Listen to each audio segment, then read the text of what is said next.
Olá, você que nos acompanha, estamos aqui para mais um episódio do Vivi e Aprendi Podcast, o episódio de número 68. E se você é novo por aqui, já deixa eu te comunicar que todo sábado, às 10 da manhã, nós temos um novo episódio que vai ao ar pela Porto Gravatá e também pelo Facebook da rádio e nos canais do Spotify e do YouTube do Vivi e Aprendi Podcast. E lá no Instagram, @ViviAprendiPodcast, você sempre assiste os melhores cortes de cada episódio. Muito bem. Quem está aqui comigo hoje é um convidado que há muito tempo já eu quero trazê-lo, mas também não é tão simples assim, pela agenda, pelos compromissos que ele tem, que é o Padre Sérgio Jeremias. Ele foi já mencionado por inúmeros entrevistados aqui, como sendo uma pessoa, como um líder e um guia espiritual importante. E, além disso, de ele se dedicar à função de evangelizador como padre, ele é bacharel em teologia, licenciado em filosofia, com habilitação em filosofia, psicologia e sociologia. Isso. Ele faz vídeos para evangelizar há mais de 15 anos, é escritor, e ele tem uma característica que é única dele, da forma como ele evangeliza e toca o coração das pessoas. Talvez essa característica o fez, ao longo desses anos todos como padre, carregar ao redor dele uma multidão de fiéis, inspirando pessoas, tocando corações. Então eu não preciso nem dizer que eu estou muito entusiasmada por esse momento, por poder extrair o máximo possível da sua trajetória, da sua mentalidade e dos ensinamentos que o senhor carrega. Perfeito. Muito obrigada e seja bem-vindo ao Vivi e Aprendi. Eu que agradeço, Daniela. Agradeço muito o convite por estar aqui, também com aqueles que lhe acompanham sempre. É aquilo que nós conversávamos um pouquinho antes. Acho que cada vida ela tem por trás de si uma lição, um cabedal de conhecimentos que as pessoas às vezes, quando não percebem, não mergulham, né? Elas ficam apenas na superficialidade, elas não percebem a riqueza que é o outro. Isso para mim sempre marcou muito. Vou dar um exemplo, quando as pessoas às vezes vêm com problemas, é uma das coisas que a gente mais atende, né? Via de regra, quando vem conversar com o padre, quase sempre são problemas. Mas uma indagação que eu faço a mim mesmo, e é um exercício ter que fazer isso, é se perguntar: quem está por trás dessa pessoa que está falando comigo? E quando eu digo quem está por trás, uma história de vida, toda uma infância às vezes quebrada, uma juventude quebrada. Isso faz com que a gente tenha que fazer um exercício de compaixão maior. E é uma necessidade, é meio racional, mas ao mesmo tempo, por mais dolorosa que seja uma vida, é uma riqueza enorme. Eu gosto muito dessa expressão. Há pessoas que às vezes vêm e dizem: se eu fosse contar a minha vida toda para o Senhor, daria uma novela. Essa expressão, que é tão popular, ela encerra muito isso, né? Essa necessidade das pessoas de contar, de verbalizar, porque se trata de uma riqueza, verdadeiramente. Uhum. Hoje o senhor é uma referência para muitas pessoas como esse guia espiritual, que vai ter a compaixão, que vai estar ouvidos, que vai dar uma direção. Mas eu queria saber agora, voltando no tempo, um pouquinho do seu contexto. Quem era você e como foi o seu chamado para seguir esse caminho? Eu nasci aqui pertinho, nasci em Travessão, né? Minha família morou aqui, eu fiquei aqui até os 3, 4 anos de idade. Daqui nós fomos para Braço do Norte e lá é onde se desenvolve a minha trajetória vocacional. Lá eu começo a participar das coisas da igreja com 10, 11 anos. Eu falo da parte religiosa, depois eu queria entrar também numa parte muito pessoal, né? E nessa trajetória de como coroinha, lendo na igreja, fui crescendo e até que um dia, lá nos meus 13 anos, eu disse que eu queria fazer uma experiência no seminário. Nunca tinha pensado dessa forma, até porque a experiência religiosa em mim, ela é muito mais forte antes do desejo de ser padre, e eu te explico.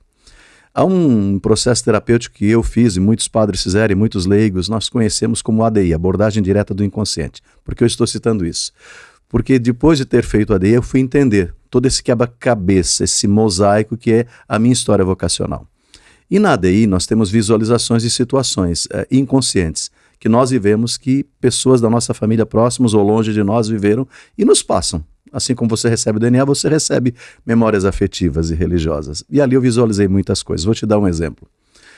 Um mês antes de eu ser ordenado padre, eu escutei que minha mãe havia feito uma promessa para o meu nascimento. Que meu primeiro irmão nasceu e morreu, não durou nenhum dia, né? Então o segundo filho, ela era muito nova, ela ficou com medo que perdesse esse filho. Ela fez diversos votos que eu não tinha consciência, até porque isso teria, acredito, me influenciado, mas inconscientemente Deus foi preparando esse terreno. Promessas tipo essa, não sei se você conhece, ali próximo após travessão existe uma gruta muito alta para subir. Minha mãe fez uma promessa de subir aquilo grávida de joelhos e me consagrou a Nossa Senhora. E depois que eu nascesse, ela subiria comigo no colo. Meu avô me contou um mês antes de eu ser ordenado que minha mãe fez isso. E depois, assim que terminaram os 40 dias, ela sobe comigo no colo, com muita dificuldade, com o avô do lado, e me consagrou a Nossa Senhora. Só que eu achei assim, aquilo foi um elemento. No processo terapêutico, rememorando memórias, nós ficamos conscientes, mas vamos revisitando o inconsciente. Eu verifiquei que um dia antes do meu nascimento, ela entrou dentro da igreja em travessão. O terapeuta perguntou: o que você está vendo? Minha mãe entrou dentro da igreja, grávida. E o que ela fez? Ela está me renovando a consagração diante de Nossa Senhora. E ele disse: e como é que a sua mãe está? Ela está assim, com a mão erguida? E o terapeuta perguntou: como é que está a criança? A mesma coisa, com a mão erguida. Isso foi muito nítido. Então, se eu faço uma leitura disso hoje com você, eu acredito que a mão de Deus vai nos colocando, construindo, costurando. Eu chamo de fio de ouro da minha vida. Ela vai construindo o seu plano, a vontade de Deus a partir de tudo isso, né? O ir para o seminário, para mim, foi apenas, eu diria, a cereja do bolo, porque tinha que ser assim. Se você me perguntar hoje, eu diria para você: eu nasci para ser padre, eu tenho convicção disso. E não é por orgulho, é uma resposta a esse amor de Deus por mim, né? E depois, tudo que foi acontecendo ao longo da vida, Deus nunca abandonou. Agora, essa parte religiosa. Agora, se você perguntar na parte humana, isso aconteceu com facilidade? Não, não foi. Porque assim, nós éramos uma família com muitas dificuldades financeiras, então migramos para Braço Norte, meu pai precisava trabalhar. Minha mãe é falecida, meu pai é vivo. E lá em Braço do Norte, pela necessidade financeira, eu tive que começar a trabalhar muito cedo, que hoje é proibido por lei, pelos conselhos tutelares, eu tive que começar cedo. Então, com 11 anos, 12 anos, eu vendia tudo que você possa imaginar na rua, de picolé, frutas, laranjas, torradinho, pinhão, tudo isso eu vendia na rua. Fui engraxate, me lembro bem que o primeiro sapato que eu fui engraxar era de noite e faltou energia, não sei como terminou aquele sapato, eu não sei mesmo, porque eu terminei no escuro, né? Mas a minha alegria foi chegar em casa e dar o dinheiro do primeiro sapato que eu vi engraxado para os meus pais. Aí eu tinha ali 12 anos, alguém que trabalhava em Braço Norte, tinha um cinema lá, me viu que eu era interessado, estava sempre vendendo alguma coisa e me convidou: vem trabalhar comigo. Então eu fui trabalhar no cinema, ajudava a projetar filmes, isso não tinha nem 14 anos ainda. E trabalhava ali no hotel junto com eles e tal. Agora vem um detalhe. Nesse tempo, 8ª série, eu fui estudar num outro colégio, o Dom Joaquim, e alguém me fez uma proposta. Terminando a 8ª série, eu poderia entrar como estagiário no Banco Bradesco na época. Pode parecer insignificante, mas eu iria ganhar mais do que o meu pai ganhava. E para nós que vivíamos assim uma situação difícil, aquilo pesou muito. Só que eu já havia feito um estágio no seminário e me apaixonei por aquilo. Eu volto para casa e minha mãe diz: eles estão te chamando a abrir a vaga. Eu disse: eu resolvi ir para o seminário. Minha mãe, que eu pensei que fosse apoiar a ida imediata para o seminário, ela ficou com reticências durante um ano. Sempre que eu vim em casa, ela dizia: a vaga está aberta. Meu pai, que eu pensei que não fosse apoiar muito, foi quem mais me apoiou nessa situação. Para mim foi necessário uma escolha, eu não me arrependo dela. Então, eu diria que Deus me capacitou por essas dores e dificuldades. Se você me perguntar se eu sou uma pessoa que sou derrotado facilmente, não. Eu acho que as dificuldades da vida me fizeram muito resiliente, sabe, assim, de aprender, de começar, de recomeçar. A única coisa uma das coisas que eu menos gosto, melhor dizendo, de ouvir é essa: não tem jeito. Algum jeito sempre tem, né? Sobretudo para fazer o bem ou alguma coisa. Então, hoje eu sou fruto dessa história de superação, de dificuldades que nós superamos juntos. No final da vida, minha mãe, quando faleceu, depois ela aceitou a minha ida para o seminário, mas ela estava praticamente em coma, quase entrando em coma na UTI, ainda não estava. Ela reuniu os filhos todos, né? O último dia dela foi só rezando, até se despedir, mas ela me chamou sozinho, pediu que eu ficasse sozinho com ela no quarto, e ela pediu perdão por no começo ter resistido àquilo. Então foi um processo de cura que eu já sabia que tinha acontecido, mas eu precisava escutar dela, então foi muito bom. Então, eu acho que Deus vai nos pegando assim, do jeito como nós estamos, para nos transformar do jeito que Ele quer. né? Gosto muito dessa expressão que um padre que foi meu professor primeiro ano de teologia disse, e depois de 2 meses ele morreu. E botou em cima do túmulo dele escrito: eu fui um pecador que Deus amou. Eu gosto dessa expressão. Fui uma pessoa cheia de problemas e dificuldades, mas que Deus amou, escolheu e quis. Não porque fosse o melhor. Talvez o mais teimoso, mas é uma santa teimosia por ele, né? Uhum. Quando você fala assim que eu sou resultado dessas dificuldades, das dores que eu passei, quando você olha para sua trajetória, qual foi a dificuldade que mais doeu?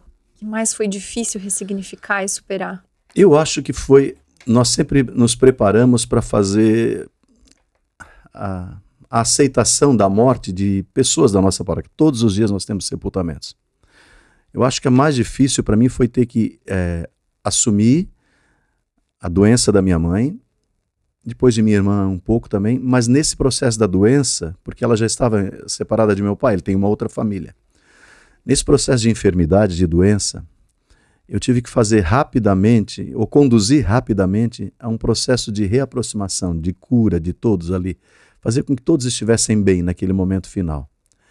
E eu fui muito forte, eu acho, tive que ser forte de qualquer jeito até o sepultamento dela. Eu lembro que eu só desabei quando cheguei em casa sozinho, porque daí é a sua parte humana, né?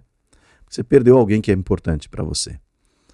Agora, recentemente, perdi uma irmã, que eu acho também que Deus foi extremamente generoso. Porque minha irmã entrou praticamente em coma 1 ano atrás, ela tinha problemas de tireoide, medicação, um monte de coisa. Me chamaram porque ela estava na UTI em Florianópolis para dar unção dos enfermos para que ela morresse, né? Eu dei unção dos enfermos, ela não estava reagindo. Voltei para casa, 2 dias depois eles chamaram os filhos dela porque ela tinha acordado e não parava de falar e estava assim e queria sair logo dali. Saiu. Ela saiu e ela teve 1 ano.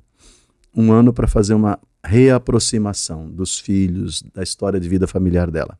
E eu percebi como isso aconteceu no momento do sepultamento dela. Como a dor nos une, nos aproxima, nos humaniza, nos faz iguais, a fragilidade. Então, esses 2 momentos de perda, para mim, foram também momentos de crescimento, porque eu vi que vamos usar essa expressão, há um lucro, há um ganho, não há perda naquele momento se nós vivemos a partir da fé. E quando eu digo fé, é fé mesmo, você precisa ter muita fé nesse momento. Nós sentimos, nós choramos sim, eu acho que só se chora por quem se ama. A saudade é uma doença que só dá em quem ama, né? E aí, foi extremamente doloroso para mim, extremamente humanizante, porque agora sou eu que estou do lado de cá, não apenas consolando, mas precisando dessa ressignificação daquele momento. Mas ao mesmo tempo foi profundamente curador, eu digo. Aproximou os nossos sobrinhos da gente, pela dor, é claro.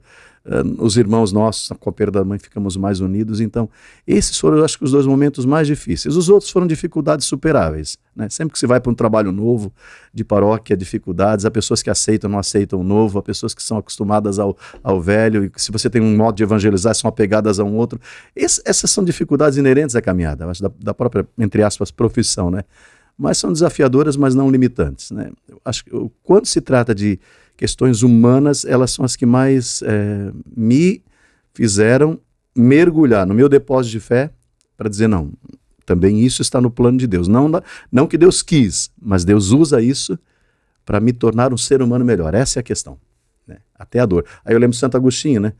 Na noite da Páscoa nós temos um hino chamado Precônio Pascal. Santo Agostinho diz assim: feliz culpa que nos dê um Salvador. Eu gosto dessa frase porque ele diz assim: até um pecado, até uma situação de dor, Deus usa para fazer com que a sua vontade aconteça e o crescimento aconteça. Por isso, feliz culpa, feliz problema, que eu não amaldiçoo, não. Um dia a gente vai olhar tudo de cima, né? Uhum. Vou dar uma analogia para você. Desculpa se eu estou falando demais, mas olha só. Não, o tempo é todo seu. Santo Agostinho diz assim: quando a gente quer entender a dor ou a perda, ele usou uma analogia muito bonita. Ele diz, é como uma mãe que está fazendo um bordado. Se fazia muito na época dele. E a criança está embaixo, olhando o bordado da mãe do avesso. E a criança diz, o que a senhora está desenhando aqui? Né?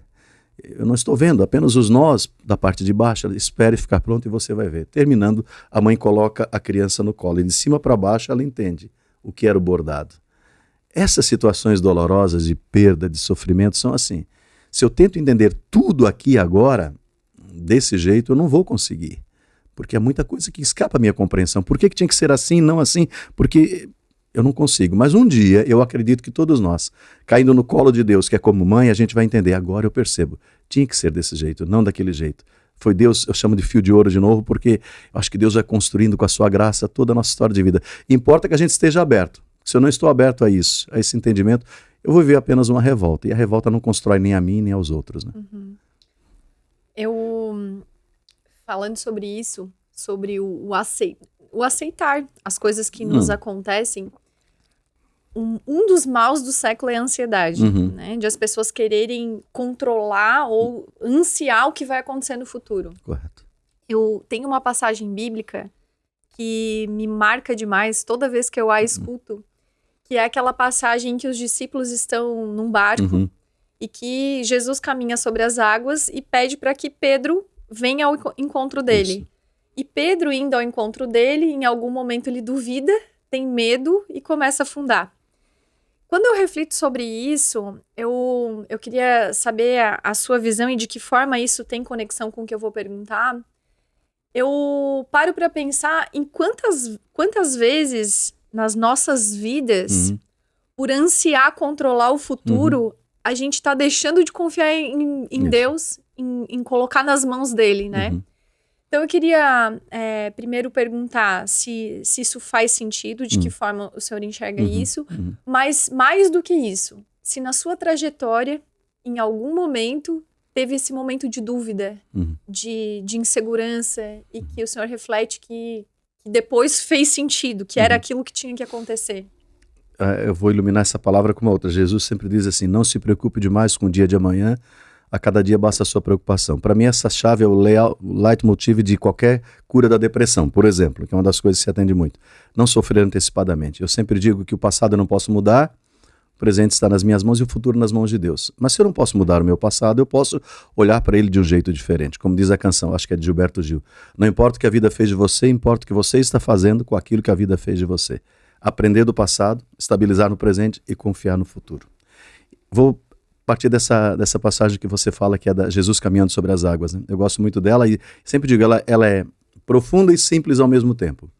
Porque Pedro quer saber se é Jesus e Pedro duvida e quer fazer uma experiência de fé e pede para caminhar sobre as águas. Até aí não há problema. Qualquer dúvida de fé não é o pecado em si. Dúvida de fé é o desejo de crescer. Mas quando Pedro caminha sobre as águas, ele só não afunda enquanto está olhando para Jesus. Dúvida de fé? Não é o pecado. A dúvida de fé é o desejo de crer, de acreditar. Agora, a negação é o problema.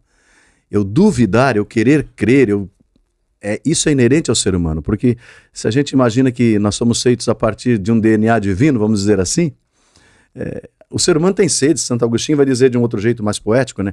Inquieto está o meu coração enquanto não repousar em Deus, ele fala. Então, dentro de nós existe um vazio enorme.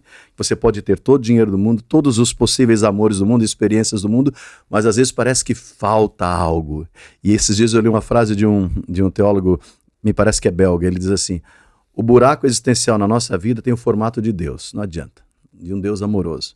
E Pedro, como você disse, quando ele deixa de olhar para Jesus e olha para o problema, que eram as ondas revoltosas, ele afunda. Acredito que na nossa vida é assim. A gente deixa de olhar para Deus e confiar, ou mergulha demais somente no problema, isso parece que nos submerge.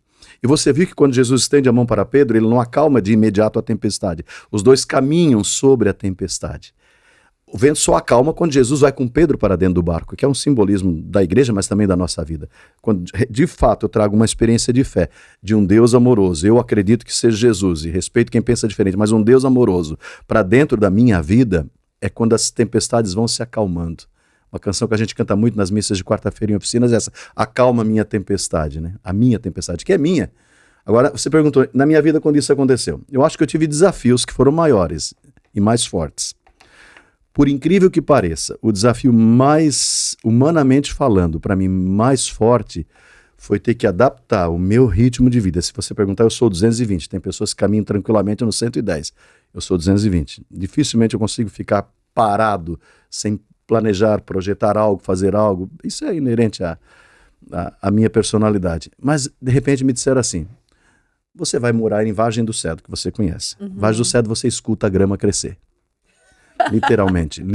Eu vivia num ambiente de rebuliço de lá para cá. Eu preciso que você vá para Vargem do Cedro, porque você vai ter que tocar o projeto. Eu sou postulador da Casa da Beata Albertina, do santuário, da paróquia, uma paróquia que sempre esteve na mão dos religiosos, agora na mão dos diocesanos. Havia uma certa resistência, as pessoas não sabiam como ia ser isso. 50 anos os religiosos trabalharam lá, né? E eu disse, não, eu vou, tranquilo. A primeira semana para mim foi como prender o diabo numa garrafa de água benta. Porque foi o que eu vou fazer aqui. Porque assim, havia muita coisa para fazer, mas eu saí de uma realidade super acelerada e fui para um lugar onde havia, no total da paróquia, 230 famílias. Ali em Vargem Seto, 100 e poucas, São Luís tinha 80 e mais algumas na Forquilha. E tudo lá termina muito cedo de noite, as pessoas vão dormir cedo, porque acordam cedo. Eu tentava marcar reuniões no primeiro mês às 8 horas da noite, era uma guerra, porque a pessoa já estava, muitos dos idosos que frequentavam as pastorais já estavam dormindo para acordar outro dia 4, 5 horas da manhã. Eu disse, meu Deus, eu vou ter que me reformular a cabeça. Então, o primeiro mês e o segundo foram difíceis para mim e para eles também num processo de adaptação, quase que de desconfiança, vamos dizer assim, quem é e o que quer. Mas depois de 3 meses a coisa foi fluindo. E quando eu me apercebi, o desafio foi esse. Aquele ambiente que para mim era totalmente diferente, né? E com a minha personalidade acelerada, mas depois fomos nos aproximando e eu encontrei ali famílias e pessoas extremamente amorosas, incrível que pareça. Nós nos demos tão bem que depois de 7 anos eu sofri por sair. E quando eu vi já tinha passado 7 anos. Eu sofri muito por sair dali. E tive que voltar de novo para o centro de Tubarão, onde eu já tinha trabalhado. Mas me fez muito bem. Me fez lembrar que a minha vida tem acelerador e tem freio. Eu precisei usar mais o freio ali, me adaptar a eles. E foi uma pastoral mais de proximidade, né? Estar junto das famílias, dos jovens, volta e meia eu estou por lá. Então, me ajudou muito. Foi um desafio. Acho que o meu maior desafio foi esse. Não parece, mas para minha personalidade foi difícil aquele momento. Os outros não. Eu acho que o primeiro ano de padre para mim foi assim. Eu vou contar porque é até meio anedótico, né? Eu fui designado, eu ordenei em novembro. Fui terminar um curso de psicologia em São Paulo. Mas antes de sair, em dezembro, eu estava em Braço Norte, naquele mês de transição, o bispo me disse, você vai trabalhar em Cocal, e o padre Onésimo, que hoje é o Dom Onésimo, vai trabalhar em Araranguá, no centro. Cocal tinha 6 comunidades, Araranguá tinha 22. Eu disse, estou no lucro. Fiz o curso, quando voltei em fevereiro, o bispo me chamou e me disse, teve um probleminha. O padre Onésimo não se adaptou com a ideia de Cocal, então, de Araranguá, ele vai para Cocal e você vai para Araranguá. Puta, eu falei, na hora eu disse assim, me puxaram o tapete. Aí fui, não conhecia, não sabia onde era. O padre que estava lá estava doente, com depressão. Eu cheguei na casa numa terça-feira, ele me colocou dentro do carro, ele passou em 2 horas as 22 comunidades, ele disse, tá bom, né? Eu não lembrava mais o nome de nenhuma e nem onde era. Pedi para ele desenhar um mapa, porque eu ia me perder. Ele foi embora, me apresentou na terça, na quarta ele veio embora, sábado eu ia tomar posse como padre. Eu tinha meu primeiro mês de padre, sem experiência nenhuma, fiquei lá. Todo mundo me fez a posse, a recepção, sábado à noite foi fantástico. Era uma casa com um corredor enorme embaixo, assim, uma parede de madeira atrás. Foram todos embora, fiquei sozinho, 10h30 da noite. E depois fiquei escutando um barulho de alguém tossindo muito. Meu Deus, tem mais alguém nessa casa? E aí já fiquei preocupado. E onde é que é? Era atrás daquela parede de madeira. A casa continuava. E quem é quem? Eu não sabia, não tinha para que perguntar. No dia seguinte perguntei para a empregada, quando ela disse, tem alguém mais que mora nessa casa? Tem um outro padre. Um outro padre aqui. Era um padre que estava isolado, ele se auto-isolou há mais de 30 anos, ou 40 anos, por um desentendimento que havia com um bispo da época. Ele estava em Bituba, foi transferido para Aranguá, não aceitou muito bem, não assimilou, brigou com o bispo, se isolou, nunca saiu dali. Diabético, cego e sem pernas. Morava ali e uma cuidadora vinha todos os dias. Fui lá me apresentar para ele no dia seguinte. Ele super desconfiado, porque vieram outros padres que não viram com bons olhos ele ali. Me tratou friamente. Mas eu olhei assim, é como alguém que era um irmão no sacerdócio, não rezava mais missa, nada, só abençoava as crianças que iam ali. Fumava o dia inteiro, charuto. Eu disse assim, eu vou ter que conquistar esse... Foi o meu desafio. A paróquia foi um desafio humano, acho. Mas ali foi um desafio maior. Conquistar o padre Paulo Robold. E como ele gostava de charutos, eu comecei a comprar charutos toda semana para ele. Não esqueço as marcas até hoje. O que ele gostava era o Sawyer Dick. Um dia acabou esse bendito charuto na tabacaria. Eu disse, agora esse homem vai... Aí pedi pro cara, me dá uma caixa do Ibaiano, que era uma outra marca, e põe na caixa de Sawyer Dick vazia. Foi, porque ele era terrível, o gênio dele. Aí botou, cheguei, entreguei para ele. Ele chorou e cego, tá querendo me enganar, é? Ele falou assim. E ali começou, meio espontaneamente. Eu levei 6 meses para conquistá-lo. Depois de 6 meses, metade do ano, ele me chamou um dia e disse assim, olha, eu vou começar a lhe dar alguns presentes. Ele gravava as minhas pregações e homilias em fita cassete, num gravador muito precário. Mas para ele era um gesto de maior carinho que ele podia fazer, cego, daquele jeito. Aí me dava aquilo. Eu fui transferido em dezembro, depois de um ano. Eu não queria sair mais de Araranguá. Mas o bispo pediu para ir para o seminário, para trabalhar com a filosofia. Eu ia sair em dezembro. Mês de setembro, agosto, ele me chamou e disse assim... me chamou para conversar, dizendo que a casa tinha algumas infiltrações. Tinha mesmo, muito precário, era um ambiente insalubre. Eu disse assim, ao invés de reformar isso aqui que não tem, quem sabe a gente constrói algo novo para o senhor, num outro local. Eu havia falado com a cuidadora dele, ela estava com ele há mais de 30 anos. Nós construiríamos uma casa no terreno dela, ficaria para ela depois que ele falecesse, mas se ele aceitasse, daí ele disse assim, eu não vou me situar, eu não enxergo, a gente constrói igualzinho isso que está aqui. As mesmas medidas, o mesmo espaço, só que novo. Tá bom, ele disse. Foi a construção mais rápida que eu fiz na minha vida. Dia e noite, juro pra vocês. Terminou, novinho em folha, levamos ele lá, soltamos. Ele cego, ele se localizou em todos os espaços. Então ali para mim foi uma situação de um desafio, mas ao mesmo tempo de aprendizado. Capítulo não encerra aqui. Fui transferido, fui para o seminário de filosofia. Eu acho que as pessoas não são ruins, elas são às vezes mal compreendidas e mal amadas, né? Depois de 3 anos distante na filosofia, um dia ele me chama lá. Chamaram que ele queria conversar comigo, mas eu não estava mais lá, mas fui. Falei com o padre, olha, eu vou ali conversar com ele, porque ele me chamou, fui. Daí ele disse assim, eu vou morrer, e eu não tenho túmulo. Todo mundo vai morrer, não, eu vou morrer logo e eu não tenho túmulo, ele disse. O senhor quer que eu tente encontrar um túmulo para o senhor? É isso?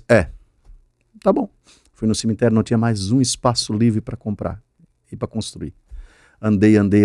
De repente eu vi uma capela, onde a gente celebrava a missa, aberta dos 4 lados, com um altar no meio do cemitério. E percebi que aquele altar era grande o suficiente e aberto, e daria para construir um túmulo embaixo dele. Falei, Padre Paulo, que tal se a gente construir um túmulo para o dia que o senhor falecer embaixo do altar naquela capela ali? Pode ser. Construímos, 1 mês e meio depois ele faleceu. Então, há situações na vida não são coincidência, são providência de Deus. Eu fui depois fazer o sepultamento dele, contei essa história, e aí eu me vi, eu tenho a escolha também de como padre, terminar os meus dias como ele, amargurado, ou de uma forma mais esperançosa. Então, as duas eu vou terminar. E é uma decisão minha, é um aprendizado ao longo da vida, não quer dizer que a gente vai ficar consciente para tudo isso, mas esse desejo eu tenho. Foi um desafio também humano, mas que me ajudou muito. O senhor vai falando, vai borbulhando de pergunta aqui. Nossa, eu quero dar um passinho para trás. Quando o senhor falou da dificuldade de se adaptar à Vargem do Cedro, porque ali o senhor saiu da sua velocidade, do seu ritmo e teve que apertar no freio, desacelerar. Isso acontece com as pessoas a todo momento, quando elas estão trabalhando num ritmo, tem uma doença, por exemplo, e elas têm que apertar no freio e desacelerar. Eu quero saber, porque aí tem uma informação muito valiosa, um ensinamento muito valioso. Qual foi a chave para ter conseguido se adaptar? Qual é a principal característica que você, ou habilidade que você teve que desenvolver para conseguir fazer isso com sucesso? Para mim, no meu caso, sempre foi e sempre é mergulhar na oração, de ter o meu momento com Deus, sozinho. Diante do sacrário, diante da coisa. A primeira providência que eu fiz quando cheguei na Vargem do Cedro foi construir uma capela dentro da casa, com a Eucaristia. Eu precisava daquilo. Eu vou te dizer como foi importante isso. Vou te dar um outro exemplo. Há 2 anos atrás, eu preguei muito durante uma semana, que a gente chama de Semana da Família. Não foi na semana, foi na Semana das Talhas de Caná. Eu preguei muito sobre a permissão de Deus. Deus não envia, mas Deus permite que algumas coisas aconteçam, porque ele sabe que disso ele vai tirar um fruto melhor. Eu preguei muito sobre isso. Eu tinha uma viagem marcada para Israel, com um grupo. A gente sempre vai a cada 2 anos, com pessoas diferentes, uma espécie de retiro. E aí fui fazer um exame de rotina com o meu médico. Problema de pedras nos rins e tal. Ele fez o ultrassom, fez tudo. Ele disse, tem um probleminha aqui. Você tem um tumor no rim. E aí, pedi um outro exame, estava lá o tumor no rim. Ele disse, eu preferiria operar já semana que vem isso. porque a gente não sabe a proporção exata e como isso vai acontecer. Puxa vida, eu falei, eu estou com um grupo marcado, eu vou com eles primeiro e na volta a gente faz a cirurgia. Ele disse, eu não faria isso, pois eu preciso fazer, em consideração a eles, são todos idosos, pagaram durante a vida inteira, né? Mas naqueles dias a minha cabeça foi assim, ó. O porquê, daí eu lembrei do que eu tinha pregado, não é o porquê, mas o para quê, o que vai sair de novo ali. Por mais que você tente não pensar a viagem inteira em todos os lugares em que eu ia, eu inconsciente ficava lembrando disso. Não senti nada em Belém, na capela onde Jesus nasceu, de resposta, não senti nada, né? Mas pedindo sempre uma resposta para Deus, porque a palavra tumor já assusta por si só, né? No Santo Sepulcro, rezei, chorei, mas não senti nada de resposta e foi. Aí nós somos a Virgem Maria sempre tem uma história na minha vida, como eu te contei desde a consagração, né? Em Belém a gente visita o túmulo de Maria, que é uma igreja subterrânea. Quem cuida dela são os armênios e os ortodoxos gregos. Descemos a igreja. Como eu já tinha estado lá 3, 4 vezes, eu deixei que o grupo fosse primeiro, passasse no túmulo de Maria, que é de acordo com a tradição onde ela foi sepultada e tal. E eu fiquei mais atrás, fiquei próximo assim, de uma capela lateral, que tem uma enorme escadaria que vai para baixo da terra. Fiquei próximo de uma capela lateral onde os gregos cuidam, os ortodoxos gregos. E aí me chega um padre, ortodoxo grego, novo, e começa a conversar em inglês. Trocamos algumas ideias, ele perguntou de onde éramos, eu respondi e tal. E como eu estava rezando com um terço, ele também estava com o Sukkot, que é um terço dele, né? Ele assim, um momentinho. Ele foi dentro, em uma capelinha pequena, mas dentro, atrás de uma cortina. Ele veio com uma garrafinha com óleo escuro, óleo usado.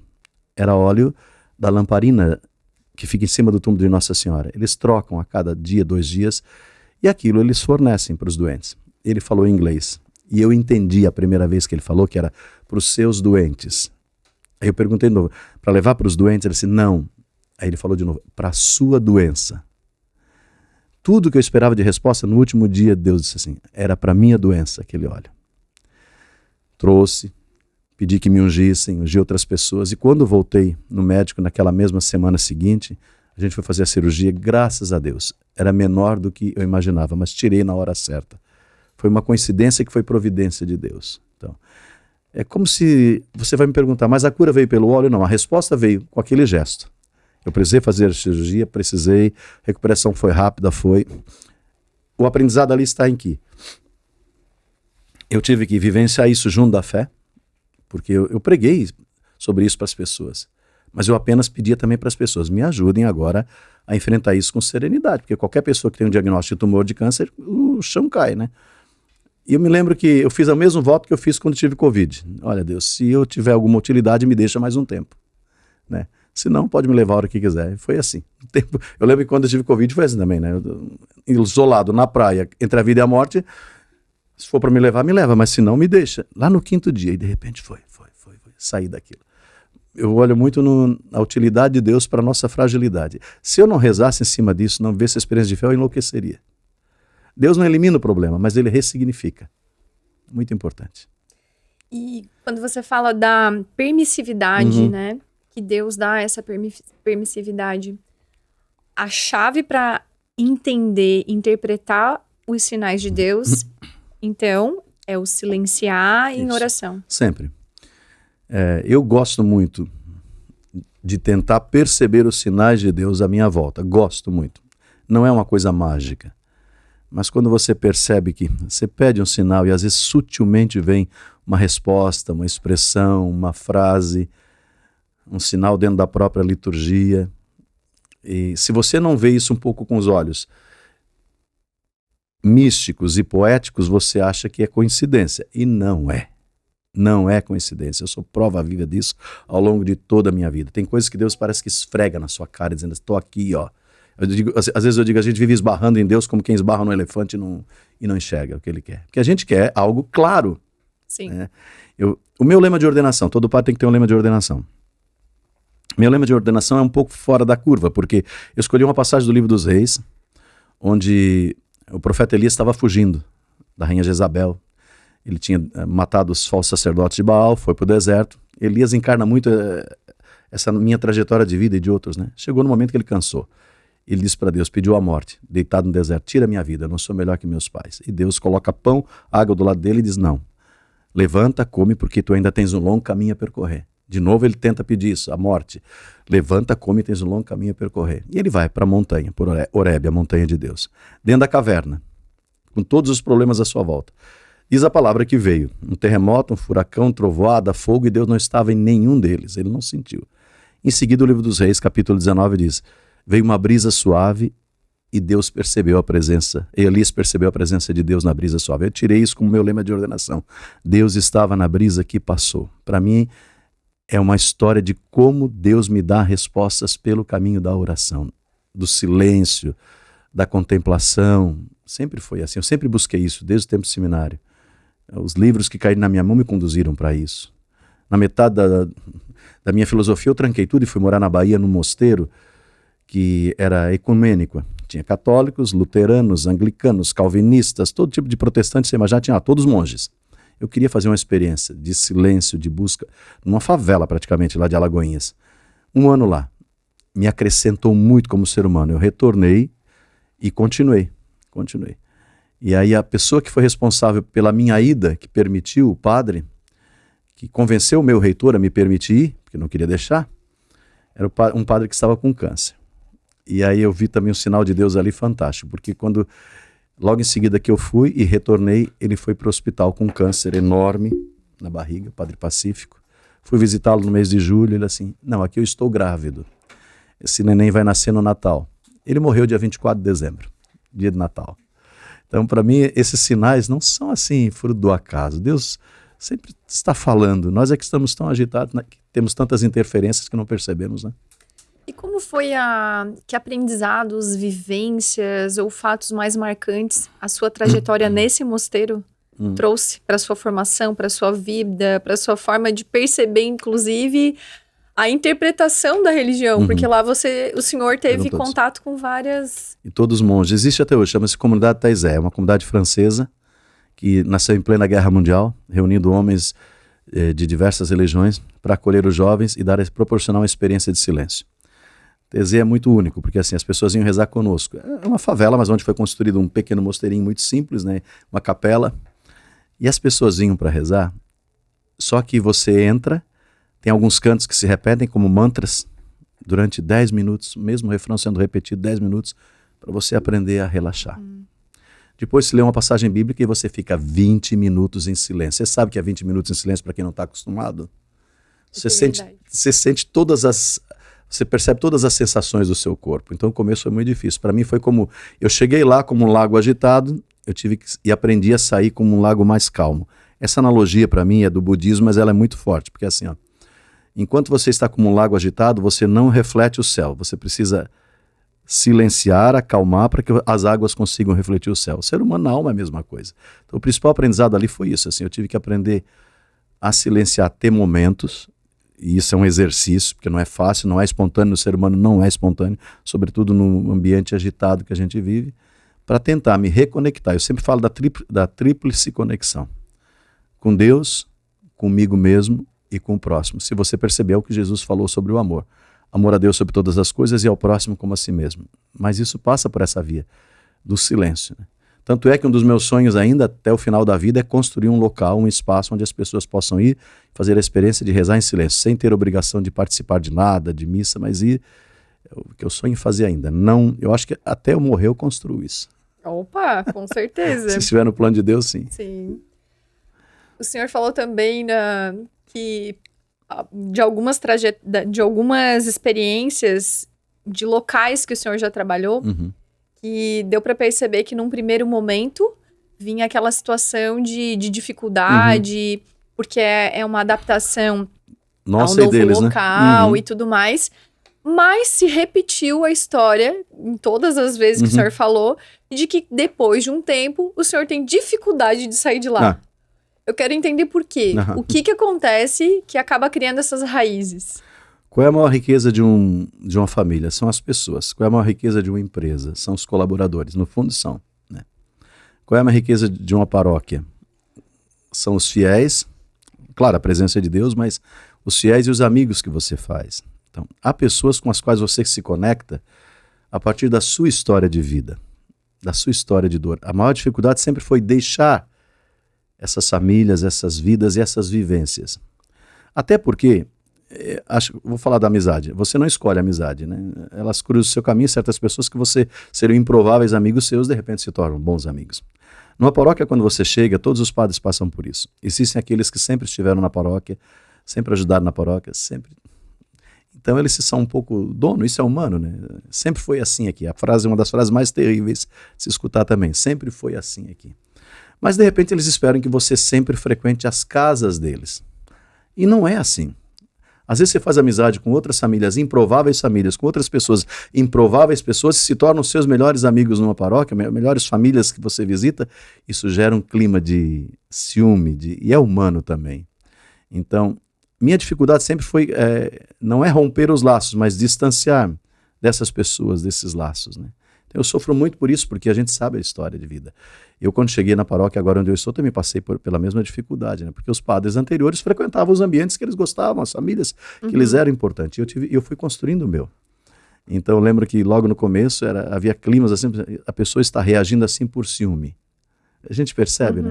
Mas ao mesmo tempo, agora quando já fazem, eu fui para ficar 7 anos, a gente nem deve dizer o quanto tempo fica, porque Davi contou o seu reinado e foi amaldiçoado, né? Em todo caso, o bispo agora fez visita, ele afirmou diversas vezes, quantos anos você está aqui? Quantos anos você está aqui? Essa frase é sinal de que ele está querendo daqui a pouco, não já, mas daqui a pouco trocar, né? Eu falei, 9 para 10, na verdade já é 10, mas a gente sempre diz 9 para 10, né? E aí eu disse, meu Deus, agora se ele me pede, daqui a pouco, não sei quando, ano que vem, no outro ano, para sair, eu vou ter que começar tudo de novo, sem romper os vínculos, mas a adaptação, a ter o seu... Porque essas famílias para a gente são oásis. Onde você vai? Assim como Jesus ia na casa de Marta, Maria e Lázaro. Vai entender por que ele batia lá em Betânia? Eu acho que lá ninguém cobrava nada dele. Ele conseguia ser ele mesmo. Lá não tinha ninguém na porta, perdão de usar a expressão que não é correta, mas perturbando, né? Assim, ele tinha aquele momento que era dele. Com Marta, que era agitada, com Maria, que era contemplativa, com Lázaro, que recitou. Mas ao mesmo tempo uma família onde havia dor e ele perdoou, que é o caso de Maria. Provavelmente a pecadora que ele perdoou. Então, ele sentia necessidade, e eu gosto muito dessa expressão, eram os amigos de Jesus, ele ia lá, ele estava lá. Sempre o maior vínculo que me prendeu nesses lugares foram as experiências humanas boas. Não é o desafio. O desafio, acho que a gente se cerca. Há lugares onde você vai com o desafio é financeiro. Há lugares onde você vai começar que o desafio é... Você vai para um lugar trabalhar onde tinha algum conflito, algum problema prestes a explodir. Então, eu nunca pedi para sair, graças a Deus, de paróquia nenhuma. Sempre fui mandado para lugares desafiadores. E agradeço também porque fizeram isso. Me tornaram uma pessoa mais resiliente, eu acho. Mas, ao mesmo tempo, é a parte humana. E a gente vai envelhecendo, a gente custa mais também, né? Eu acho que a gente cria mais laços, vai querendo sossegar mais raízes, mas até o final da vida Deus sabe. Ele está no comando. Padre, durante essa caminhada evangelizadora, tem alguma situação que acontece e quando ela acontece, o senhor tem a certeza de que o senhor nasceu para isso? Ou teve alguma situação que aconteceu durante a sua trajetória que foi um despertar de que lhe deu a certeza de que realmente o senhor nasceu para ser padre? Eu vou te dar um dos exemplos, o primeiro exemplo. Na noite antes da minha ordenação sacerdotal, a experiência que eu tive. O sonho que eu tive foi esse, e era muito claro. São duas situações, né? O sonho foi muito claro, foi esse. É como se duas mãos viessem e tentassem roubar a minha alma. E eu puxava de novo. Como se algo tentasse me tirar a alma e eu puxava de novo. Essa experiência foi tão física que eu acordei assustado. Eu ia ser ordenado no dia seguinte de manhã. Depois, fui fazer a terapia que eu lhe falei, a ADI, em Belo Horizonte. E essa cena me voltou, que eu tinha esquecido, guardado no inconsciente. Para mim essa cena voltou e, meu Deus, eu tenho que interpretá-la junto com o terapeuta à luz da fé, porque a ADI exige que você tenha fé. Aí fomos mergulhar um pouquinho mais. E a imagem que eu vi foi no momento em que eu acho que foi o toque de Deus no último ano antes de eu entrar no seminário. Ali Deus tocou a minha alma e disse assim, é por aqui. A experiência que eu vi, eu estava dentro da igreja, e eu lembro desse dia. Eu sempre ia na igreja todos os dias entre 12:00 e 1h, que era o intervalo do almoço. Estudava à noite, no último ano ali, e sempre rezando, sozinho dentro da igreja, ninguém mais lá, né? Sempre diante do sacrário, era eu, Deus e o silêncio, né? E aí, há um crucifixo enorme em Braço Norte, que o padroeiro era o Senhor do Bonfim, e de repente, eu lembro, na terapia eu visualizei isso de novo. Eu lembro de que eu estava tão absorto naquele crucifixo que o tempo passou assim como nem percebi. Mas a experiência que eu tive na visualização foi essa.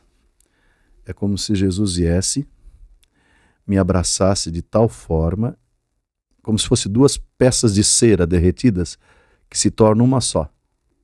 E aquilo foi tão forte,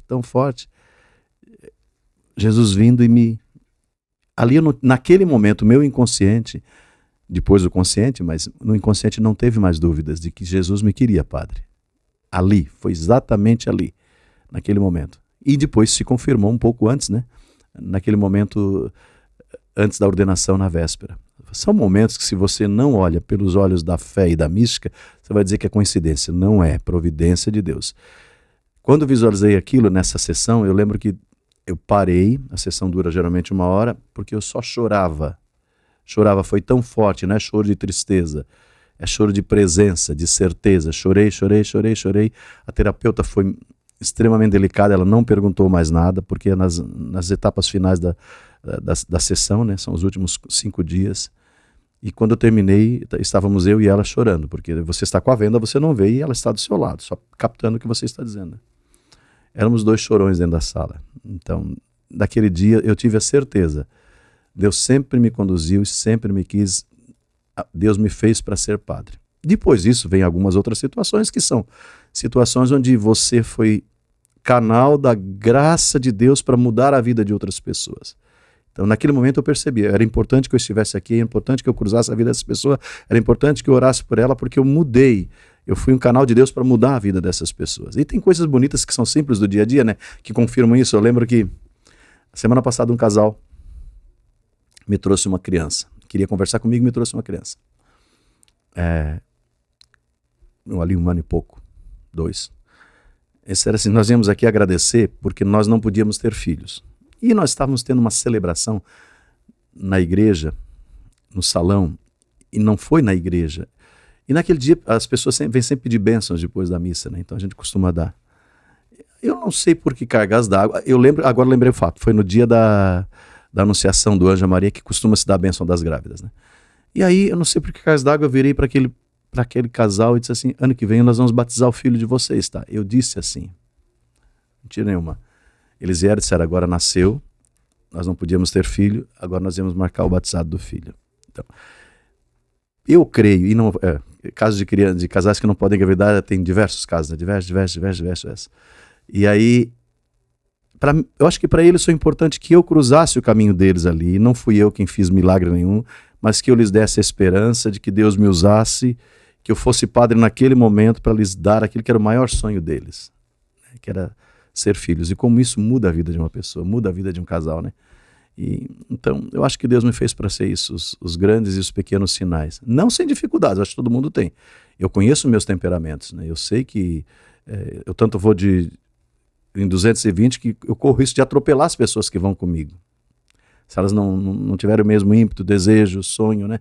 Então, às vezes minha cabeça compara às vezes a um emaranhado de fios, né?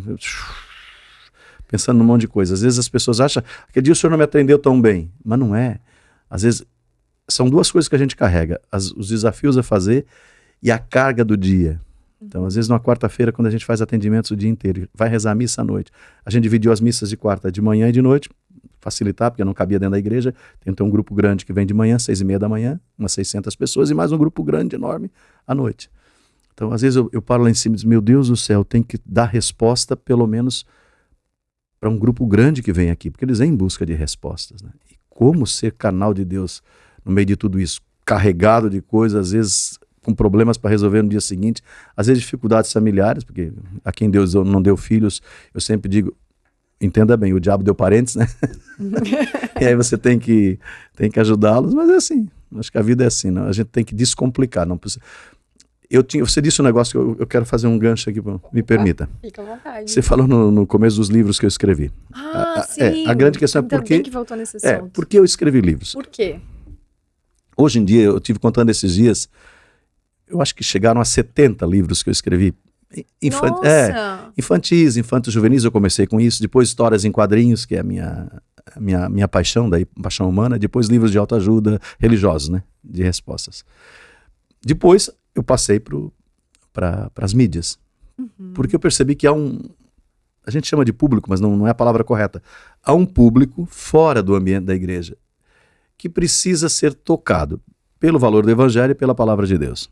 Que caminho eu vou usar? No começo foram os livros infantis.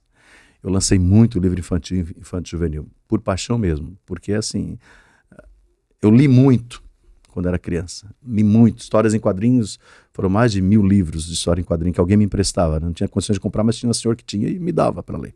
Li todos os livros infantis e juvenis da minha biblioteca pública da cidade, do colégio, no fim ficava repetindo que não tinha mais. Isso me formou, a parte humana. Então eu comecei a escrever, sempre passando valores através dos livros, para crianças, adolescentes e jovens. Depois tive que entrar nesse nicho que era de pessoas que já eram idosas ou adultas e precisavam de uma resposta para problemas humanos. Então, para mim, entrar nisso aí também foi uma necessidade. Agora você vê, depois começamos com os vídeos. Hoje em dia é comum, todo mundo faz Instagram, TikTok. Eu comecei em Vargem do Cedro. Imagine, fazer vídeos assim, engraçadinhos, catequéticos em Vargem do Cedro. Era um trabalho. Nós não tínhamos... A gente começa com o Orkut, que você nem conheceu, provavelmente. Conheci o Orkut, opa! Começamos com o Orkut. Depois nós começamos as primeiras transmissões de missa da diocese em Vargem do Cedro. Em telefonia, em internet, via rádio. Via rádio, que graças a Pontosat me deu uma luz. Nós transmitíamos pelo Twitcam, que não existe mais, eu acho que era uma coisa de louca, assim. Começamos a transmitir por Facebook, sempre para atingir outros públicos fora da igreja. Agora todo mundo transmite, todos têm câmera, né? Aquilo foi um desafio. E começamos com os vídeos do YouTube, que eram vídeos engraçados. Eu corri o risco de me expor ao ridículo, mas que eram de um fundo catequético. E até hoje são usados. Eu olho, meu Deus, o pessoal ainda usa isso aqui para sacramentos, para outra coisa, para catequese. Só houve um momento que eu parei com esses vídeos engraçados. Continuei a evangelizar. Eu gravo vídeos todos os dias, eu gravo para um aplicativo dos Estados Unidos todos os dias, é lançado no Brasil. Gravo para programas, para 17 rádios todos os dias, mando no coletivo, né? Mas só houve uma coisa que eu parei. Agora que tem um negócio que você tem que entender. Eu parei com os vídeos engraçados temporariamente. Quer dizer, eram de evangelização mais cômicos. Estilo TikTok, né? Por que eu parei? Vem a questão da gripe que a gente pegou. Né? Que todo mundo pegou a famosa, o vírus, né? Eu estava na praia, entre a vida e a morte, a Covid, e aí naquele dia, no 5º, 6º dia ali, eu fiz o voto para Deus e disse assim, se o senhor, como eu te falei, se o senhor acha que eu posso ficar um pouco mais de tempo, me deixa, mas eu também vou renunciar a uma coisa, que é o que eu mais gosto de fazer, por um tempo. Eu estipulei um tempo para Deus, que eram 5 anos. Por 5 anos eu não faço mais esses vídeos, a minha renúncia, a minha entrega vai ser essa, mas me dá uma chance de... Dali em diante eu me recuperei e saí. Estava sozinho lá, se morresse também ninguém saberia, porque ninguém sabia o que fazer naqueles dias. Era o início da Covid, né? E eu peguei muito forte. E parei, para mim foi difícil parar com aqueles vídeos. Mas graças a Deus eu estive fazendo os cálculos, final desse ano, era para ser agosto ou dezembro, termina. E daí eu vou negociar com Deus de novo, né? Fez um sacrifício. Então para mim é uma experiência, é uma necessidade. Por eu ter lido muita história em quadrinho, eu quis escrever histórias e quadrinhos épicas, como você olha o Senhor dos Anéis, nesse estilo ali, né? Escrevi, achei pessoas fantásticas que moravam em Tubarão, que desenhavam para mim, né? Publicamos, eles também ficaram conhecidos e assim vai. E eles ainda estão sendo disponibilizados? Estão disponibilizados. E como que faz para comprar? Agora nós temos na paróquia, durante um tempo ficaram em bancas, agora estamos com todos na paróquia. Livros infantis voltei a produzir, agora vou relançar um livro que nós lançamos virtualmente. São histórias fantásticas, assim, né? Histórias onde você lida com seres épicos, sobrenaturais. E quem quiser adquirir ali pelo Instagram, é possível? Pede, a gente então depois envia. No final a gente... Tranquilo. Quer dizer, nós já estamos no final, e agora vamos lançar esse mesmo livro físico também, né? Porque o e-book nem todos têm acesso, as pessoas têm resistência, então vamos lançar. E qual que é o Instagram que as pessoas podem entrar em contato para solicitar livros? Eu vou querer, por exemplo, porque eu gosto de ler com os meus filhos. Tudo no meu círculo é @PE_Sérgio. Tá. @PE é a abreviação de padre, em seguida Sérgio, sem ponto. PE Sérgio. Instagram, TikTok, Facebook está com o nome completo, né? Padre Sérgio Jeremias Souza. Todos os outros canais que a gente utiliza sempre @PE Sérgio. Procurando tem lá. Entre em contato, a gente manda pelo correio também, não tem problema nenhum. Né? E vai. Antes da pergunta final, uma pergunta que o senhor fala que a educação abre portas. E agora o senhor falou da sua história com relação à dedicação à leitura. Eu queria que o senhor falasse um pouco sobre a sua percepção do porquê essa forma de enxergar e o quanto a leitura transformou também a sua vida. Eu tive eu vou reportar de novo a experiência da ADI. Eu tive uma professora primária que foi essencial para me conduzir a esse gosto pela leitura. E ela me fornecia livros no primeiro momento para ler. Ela sabia que eu gostava, ela me fornecia. Eu devorava, sempre devorei livros. Né? Era a minha janela para o mundo, vamos dizer assim. Depois, uma outra pessoa que tinha essas coleções de livros também. Isso me formou e me ajudou a ver que tudo vai além do meu mundo de problemas. Entende? Me abre a perspectiva para isso. Porque eu tive inúmeros colegas. A gente é aquela garotada que brincava na rua até tarde. Nós somos dessa geração. Depois chegou uma televisão. Um dia meu pai chegou com uma televisão Telefunk enorme dentro de casa. Foi uma experiência diferente, mas eu sempre amei ler. Então isso me abriu perspectivas, abriu um mundo, um sonho e me passou valores, porque foi a literatura certa, na hora certa, do jeito certo. E nessa visualização da terapia, o terapeuta me perguntou: por que ela fez isso com você, de fornecer esses livros, não fez para outras pessoas? E aí a resposta do inconsciente, que nunca mente, foi essa. Ela não tinha filhos, ela viu em mim um filho em potencial que ela gostaria. A resposta foi essa, do inconsciente, não minha. Como ela queria que um filho tivesse gosto de ler, então ela me forneceu. Então eu acho que a educação é tudo. Nós temos um projeto que não é meu, é do Padre José Eduardo em Capivari. A gente auxilia apenas, chama-se SEACA, Centro de Apoio à Criança e Adolescente. Nós começamos em uma casa abandonada, caída, com 15 crianças acolhendo-as, meio período. Hoje estamos com 200 e poucas crianças. Mas se você me perguntar nesses mais de 20 anos do SEACA, o que mudou, nós mudamos muitas vidas. Pessoas que foram para o trabalho e pela educação que tiveram dentro daquela casa, dentro daquela obra, como tantas outras por aí, hoje são pais de famílias honrados, são filhos. Hoje nós já pegamos a segunda, terceira geração quase, porque eles têm filhos cedo, né, dentro do SEACA. Quando a gente vê aquela garotada fazendo teatro, fazendo dança, fazendo vídeos, se não estivesse ali, formados, complementando a escolaridade, onde estariam? Essa é a dificuldade. Então eu acho que a educação, como os bons hábitos, precisam ser plantados e semeados. Um dia vão desabrochar. Maravilhoso. Me lembrou agora de um filme, não sei se o senhor já assistiu, Mãos Talentosas, que é a história de um neurocirurgião, é uma história real, que foi transformado pelos livros. Isso. Né? Então, e esses casos todos são assim. Eu gosto muito de presentear livros, né, para as pessoas. Eu tenho uma secretária que é apaixonada por livros, né, uma das secretárias da paróquia. Então eu percebo muito como isso vai acompanhando ao longo da vida. E ela também gosta de presentear esses livros. E a gente hoje em dia não percebe. Às vezes porque é um presente que fica para sempre. A leitura fica para sempre, né? O livro é um amigo silencioso que vai acompanhando ao longo da vida. Eu tenho pessoas, e eu sou grato, extremamente grato a elas, que acompanhavam, guardavam as colunas que eu escrevia num jornal de Braço Norte desde o início do primeiro ano. Eu visitei esses dias uma senhora, ela tinha todos os recortes. Sabe o que significou para essa mulher, que ela é extremamente depressiva, tinha todos os recortes guardados no caderno, e foram recortes de 5 anos, diários, mensagens diárias, ela tinha tudo. Então eu acho que naquele momento era a única forma dela se manter de pé, e foi importante. Foi. Com certeza.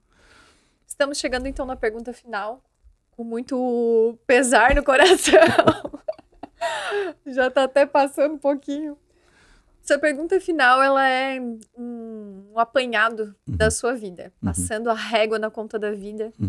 Até porque eu acho que essa resposta deve ser muito clara para o senhor que procurou ao longo da sua vida tanto esse autoconhecimento, esse olhar para dentro.